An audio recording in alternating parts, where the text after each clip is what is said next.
அண்மை செய்தியாக பார்த்து வருகிறோம். ஆளுநர் RN ரவியை எதிர்க்கட்சித் தலைவர் எடப்பாடி பழனிசாமி சந்தித்திருக்கிறார். ஆளுநர் மாளிகைக்கு எடப்பாடி பழனிசாமி தலைமையில் 61 எம்எல்ஏக்கள் வருகை தந்திருக்கிறார்கள். கள்ளக்குறிச்சி விஷச்சாராய உயிரிழப்புகள் தொடர்பாக ஆளுநரை சந்தித்து EPS மனு அளித்திருக்கிறார். அண்மை செய்தியாக பார்த்து வருகிறோம். CBI விசாரணை கோரி ஏற்கனவே பாஜகவும் மனு அளித்துள்ள நிலையில் தற்போது ஆளுநர் RN ரவியை சந்தித்து எதிர்க்கட்சித் தலைவர் எடப்பாடி பழனிசாமி மனு அளித்திருக்கிறார். ஆளுநர் மாளிகைக்கு எதிர்க்கட்சித் தலைவர் எடப்பாடி பழனிசாமி தலைமையில் 61 எம்எல்ஏக்கள் வருகை தந்திருக்கிறார்கள். கள்ளக்குறிச்சி விஷச்சாராய உயிரிழப்புகள் தொடர்பாக CBI விசாரணை கோரி அதிமுக எதிர்க்கட்சித் தலைவர் எடப்பாடி பழனிசாமி ஆளுநரை சந்தித்து மனு அளித்திருக்கிறார். ஆளுநர் மாளிகைக்கு எடப்பாடி பழனிசாமி தலைமையில் 61 எம்எல்ஏக்கள் வருகை தந்திருக்கிறார்கள்.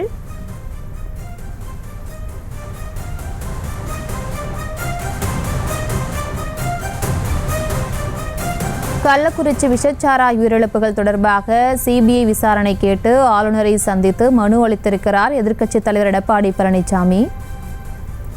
மேலும் விவரங்களை செய்தியாளர் காண்டிபன் வழங்கிட கேட்கலாம். காண்டிபன் வணக்கம். மேலும் விவரம். பிரியங்கா, சற்று முன்பாக தமிழகத்தில் இருக்கக்கூடிய எதிர்க்கட்சி தலைவராக இருக்கக்கூடிய எடப்பாடி பழனிசாமி மற்றும் அவருடைய MLAக்கள், அதே போல் மேலவை உறுப்பினர்களாக இருக்கக்கூடிய 3 MPகள், அதே போல் பூவை ஜெகன்மூர்த்தியார், மாற்றுக் கட்சியில் இருக்கக்கூடிய ஒரு MLA பூவை ஜெகன்மூர்த்தியார், இப்படி 65 நபர்கள் தற்போது தமிழக ஆளுநர் RN ரவியை சந்தித்து தற்போது ஒரு மனுவை கொடுத்திருக்கிறார்கள். அந்த மனு என்ன என்றது அப்படின்னாக்கா, கள்ளக்குறிச்சி விவகாரத்தில் விஷச்சாராயம் குறித்து 50க்கும் மேற்பட்டோர் தற்போது உயிரிழந்திருக்கிறார்கள்.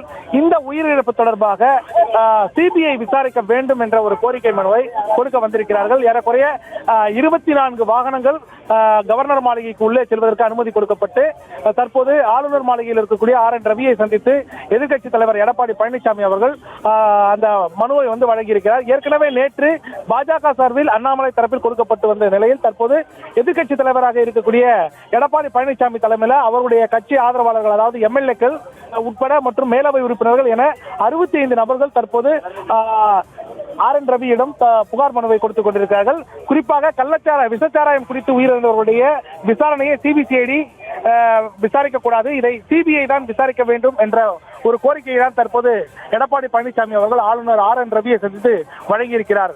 பிரியங்கா.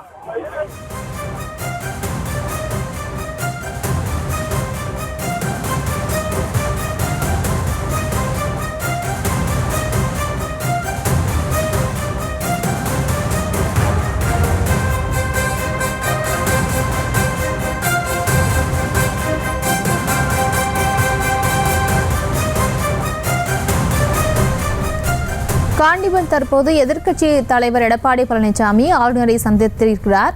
தற்போது அவர்கள் தரப்பிலிருந்து என்னென்ன கோரிக்கைகள் முன்வைத்திருக்கிறார்கள்? விவரம். கோரிக்கைகள் என்னென்ன சுட்டி காட்டிருக்காங்கன்னா, ஏற்கனவே கடந்த ஆண்டு இதே போன்று அந்த பகுதியில் விஷச்சாராயம் அருந்து ஏறக்குறைய 22 பிளஸ் இன்னொரு மாவட்டத்தை சேர்ந்த 23 நபர்கள் உயிரிழந்த விவகாரத்தையும் அந்த மனுவில் சுட்டி காட்டியிருக்காங்க. ஓராண்டு கூட முடியாத இந்த சூழ்நிலையில் தற்போது மீண்டும் கள்ளக்குறிச்சி பகுதியில் விஷச்சாராயம் அதிக அளவு விற்பனை செய்யப்பட்டு தற்போது 200க்கும் மேற்பட்டோர் மருத்துவமனையில் அனுமதிக்கப்பட்டு சிகிச்சை பெற்று வருவதையும் அந்த மனுவில் சுட்டிக்காட்டியிருக்காங்க. அந்த சிகிச்சை பெற்று வருவர்கள் ஒரு புறம் இருக்க, இந்த விஷச்சாராயத்தை குடித்துவிட்டு உயிரிழந்தவர்களுடைய எண்ணிக்கை தற்போது 50ஐயும் தாண்டி சென்றிருக்கக்கூடிய காரணத்தையும் சுட்டிக்காட்டியிருக்கிறார்கள்.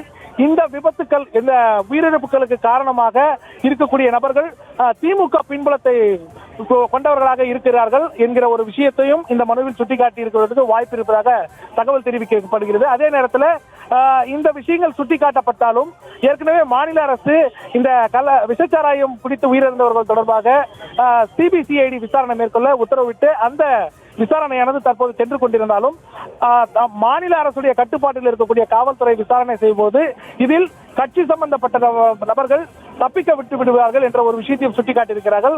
ஆகையால் இந்த குற்றவாளிகள், இதற்கு பின்புலமாக செயல்பட்ட குற்றவாளிகள், அரசியல் கட்சி பிரமுகர்கள் யாராக இருந்தாலும் தண்டிக்கப்பட வேண்டும் என்றால் அவர்கள் CBI இந்த விசாரணையை CBI-இடம் ஒப்படைத்துவிட்டு CBI இந்த வழக்கை விசாரிக்கும் பட்சத்தில் இதில் யார் யாருக்கெல்லாம் தொடர்பு இருந்த விவரம் தெரிய வரும் என்ற விவரத்தையும் எடப்பாடி பழனிசாமி தனது மனுவில் சுட்டிக்காட்டி ஆளுநரிடம் தற்போது மனுவை வழங்கி வந்து கொண்டிருக்கிறார். பிரியங்கா.